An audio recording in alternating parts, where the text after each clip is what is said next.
That was awesome.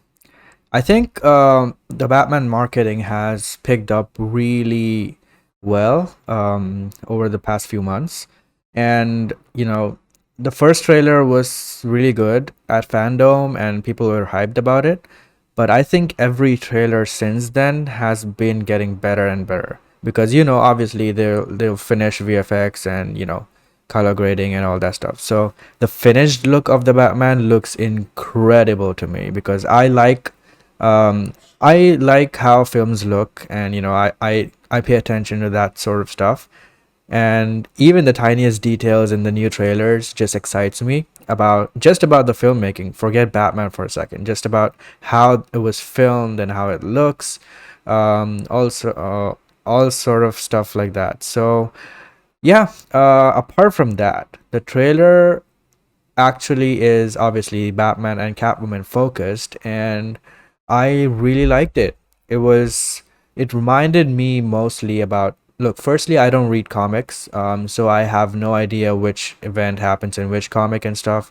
So my reference for Batman is mostly from the animated series, movies, animated movies, games and all sorts of that stuff.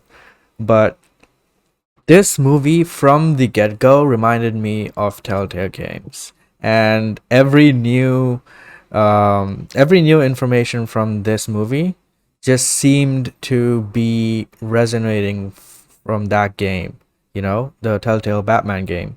And a lot of stuff like the Penguin, the Waynes, the Riddler, and all that stuff is very similar to what happened in Telltale. Even Catwoman, especially this trailer that showed a lot of them together, it really gives me that vibe.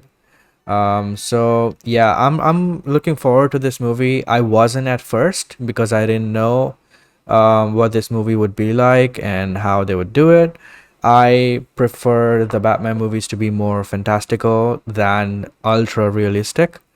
So I really like this, the trailers and what this movie seems to be. So yeah, the recent trailer was amazing. As you can see, the pictures here, they really look very good and finished, and they had a lot of time to finish the movie, work on the post production and test screen it multiple times. So they have a lot of time to fine tune the movie and present the best version of the movie when it releases, unlike No Way Home. Uh, but yeah, I'm liking everything I'm seeing so far. What do you guys think? Yeah, the trailer is amazing, but it shows a lot of information about the plot and everything like that. Especially with it really hinting at the Wayne's family that like Thomas and Martha Wayne were up to no good and maybe involved in some of the shady business. There's huge hints towards that. You know, showed a lot of kind of fight sequences as well. It did show a lot for me in terms of the storyline and kind of what the beat of this movie is going to be. I understand you have to try and get the general audience into this because the general audience, some of them might have not seen the first two trailers, so they have to kind of push further now. There will probably be another trailer as well Mm-hmm. because it wants to reach everyone. Everyone, but this film's going to be successful unless there's a really bad a surge in the virus and stuff like that, which stops people from going. But um, yeah, it's gonna be this film looks perfect in every aspect. Like Matt Reeves, uh, like I'd be an ape on the ground for Matt Reeves, and that what Ben Affleck said once. I do that. Just look at my profiles on my social Flashback. media accounts. Just look at my Mhm. my profiles. But yeah, everything looks fine, or great, I should say. Robin Pattinson for me is going to be he's going to be amazing at this. I love when these actors get trashed when they're originally cast and then they end up giving absolutely amazing performances. Robin Pattinson's going to do something very similar like that as well. Paul Dano as the Riddler, no questions asked there. He's going to be fantastic. So Kravitz looks amazing. Yeah, everything about this film looks fantastic. Like the cinematography, some of those shots are brilliant. Um, I am intrigued to see what this world is in terms of supernatural elements, if that will be hinted at in the film, in terms of there can be grounded, realistic villains like Christopher Nolan world, but there can also be like supernatural villains like the Snyder world. I'm intrigued if that's the kind of world that Matt Reeves is building. But people are kind of losing their minds because the film has just got a rating of PG-13. which I wouldn't be concerned at whatsoever. Like a rating doesn't make a film good or bad or anything like that. No, it doesn't. Look at Batman v Superman. That's a pretty dark film, but that was PG-13 or whatever it was, and when it hit theaters, and it was an R-rated version, but it just added some blood to it. This can be very dark, and I would say if you want to see Matt Reeves tackle a very hard or PG-13 film, go watch War for the Planet of the Apes, because that's a film that comes off as R-rated by the trailers and everything, just the tone of it, but then it's actually PG-13 and he pulls it off amazingly. So here will be something very similar, and this was a great trailer, but for me it just showed too much because I don't want to know about too much, but that's my fault. I watched the I trailer, agree. so I agree. That's the I first watched. thing actually I thought when I saw the trailer. Now I remember it. I was like, as the trailer was going on, I was like, oh no, they're showing too much. And even Grace, in her reaction to the trailer, she was saying the same thing. And Yeah, if she's saying the same thing, that means because she knows all the plot points, right? So if she's saying that they're showing a lot, then that means they are showing a lot. yeah. Uh, yeah. What do you think, Rokan? Well, I consider myself lucky because I heard that was the main kind of reaction that showed too much from the trailer, and so I made a conscious decision to not Nice. watch the trailer. But I've seen gifs of it. I've seen little gifs of it on Twitter. Like I've seen that little gif of Batman walking up to some dude and uh, Mm-hmm. taking like his rifle away or something like that. Very very kind of like Dark Knight Returns like that. So I've seen little bits of images here and there, but I've been careful to not want to get into things too much, just because I want to be, super surprised. But from what you guys have said about how okay, it looks like the Waynes were up to no good, I'm like, Yeah. it does sound a bit Court of Owlsy. Like it makes me think that if Matt is gonna do a trilogy of movies, I could see the Core of Owls be like the overall Yep. like bad guys of a whole trilogy. You know what I mean? Like they're They're they're they're the one of big the bads great in the ones left shadows. that never happened in So live action, apart from Gotham. exactly, exactly. And I think if you're gonna have the Core of Owls be your big bads of a trilogy, then you wouldn't include the more supernatural elements of Batman. It would be the more down to earth, type of Batman bad guys, which essentially is what we do have with this movie with Falcone and Riddler and Catwoman. They're the more kind of like down to earth type of bad guys. So I could see them just staying more into that world. But I do wish it was rated R. Really kind of cool statement to all the people online who are complaining that it's not going to be a fun Batman movie. Just as a way to say fuck you. But it is what it is. I mean, like you said, Sean, a rating doesn't rating doesn't make a movie good or bad. It's just there. But I would like to see it as rated R. But I'm still extremely hyped for this. I love the direction Matt's gonna be taking with it. I love all the casting, especially Zoe Kravitz as Catwoman. I think she's the one casting she's the one casting choice that I've been looking forward to the most, because I think I look at it like this. Like I feel comfortable in saying that I had my definitive Batman with Ben, but I never felt like I've had my definitive Catwoman. Like I love Michelle Pfeiffer and I love Anne Hathaway, Yeah. but I've never felt like okay, that's the Catwoman that I grew up reading and playing in the Yeah. games. And I think Zoe I agree completely. Yeah, has that kind of and like vibe. the Brett makes a good point from the chat. Cloverfield from Matt Reeves was also PG-13. Yeah, like these directors are great directors, so they can make Yeah, anything work. It's not like editing is big in movies as well. Yeah. If I would be more concerned if this film was made to be R-rated from the get-go, and then they had to cut it back and stuff like that. I think they just made the movie that they wanted to make, and then they just adjusted maybe in ways, because like PG-13, like more theaters.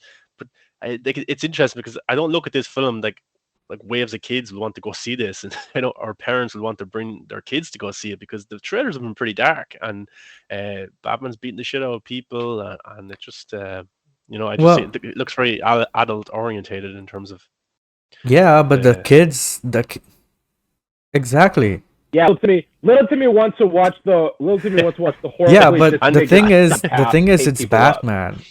No matter how dark you make it, it's still Batman, and kids will want to see it. So that's the thing.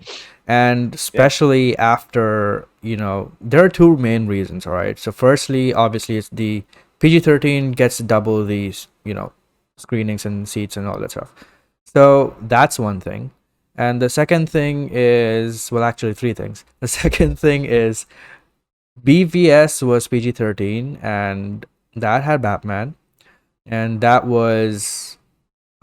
didn't make a billion. So the studio has that thing that, just putting Batman in a movie doesn't guarantee a billion.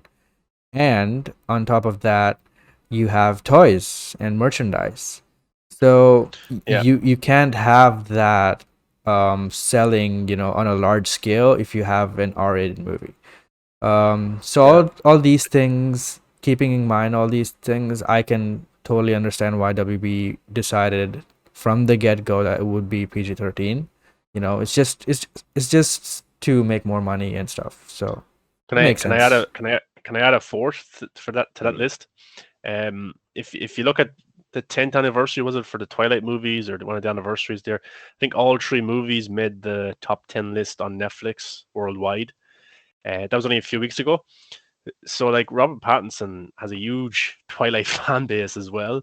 I know that generation has grown up, but it's obviously found a newer generation as well for it to be so popular on Netflix, which is a worldwide streaming service. So he's going to have a lot of fans that are going to check this out because Yeah. he was in the Twilight movies, and of course he's evolved as an actor. He's a fantastic actor now. His indie work is amazing. He's stayed away from the big blockbusters since Twilight, very much how Daniel Radcliffe has done the same, or Shia LaBeouf. A lot of those actors that are in those huge movies, they go and do indie stuff then, and they really learn their craft. Robert Pattinson did that. And I think many people will be surprised. Fans of Twilight, this will probably be their first movie they've seen Robert Pattinson in since Twilight. Yeah. And they'll be surprised that wow, this guy is an amazing actor and he's good looking and stuff like that. So those things will all add to the box office and the engagement with this movie big time. Yeah. And speaking of Batman, we posted a while ago about the Riddler, and it was just a simple caption, "What do you think of the Riddler look?" And we posted it, and somehow we just went viral. And it was insane. The notifications were just blowing up, and it was crazy. But thank you for everyone who shared that and stuff. But from this, I gathered that most people are hating it, and I see the same reaction that Heath Ledger had when he was cast as Joker. Um, Even his first look and stuff, and even uh, Jared Leto's first image that dropped, everyone hated it. And even this look, I've skimmed through a lot of comments and quote tweets and stuff. Everybody's got jokes, man. They're trashing this look like crazy. Yeah, And I know this kind of became a meme and stuff when this was posted.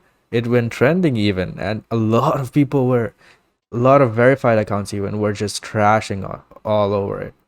And yeah. they compared it to There was the a few worst wrestlers. things. Yeah. There was a it few wrestlers from was AEW were trashing on it, and I was like, these guys make personas. These Yeah. guys make costumes and characters, and they're even shitting on it this. was crazy. Yeah, Mark Gatiss from Sherlock even jumped on it, which I thought was Oh man, it fucking was ridiculous. weird. The notifications, I couldn't be on the account. It was just too crazy. Yeah. Yeah. Your guys' And like 15 I'm big minutes on of like fame liking right there. everybody's comment and trying to engage with people Yeah. who would comment on the post. But that one was just impossible. Yeah. But yeah, that was our, but my take on the Riddler costume, I think it's good. I like it because of the serial killer aspect and because it's so similar to the Zodiac killer. I'm big into all that. That stuff fascinates me.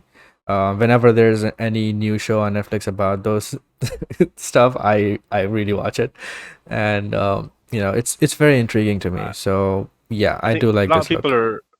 a lot of people are saying it's the Zodiac killer. I don't think so. I think Matt Reeves is a big fan of Pulp Fiction and he loves the Gimp from Pulp Fiction.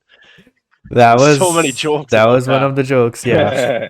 Yeah, it was good. Yeah, a lot of people had really funny things to say, and I can't help but laugh. Like, if you're not a DC fan or not looking forward to this movie at all, and this just shows up out of nowhere on your timeline, it looks ridiculous. Yeah. I'm not gonna lie. Like, it doesn't mean people are hating on the movie or Yeah. anything. It doesn't mean like they're not going to see it. It's just you see something, it looks weird, you're going to make a joke about it. Like that doesn't mean anything in terms of what the movie's going to be like, or if many people are going to see it or not. It's just, oh, that's funny, I'm going to make a joke.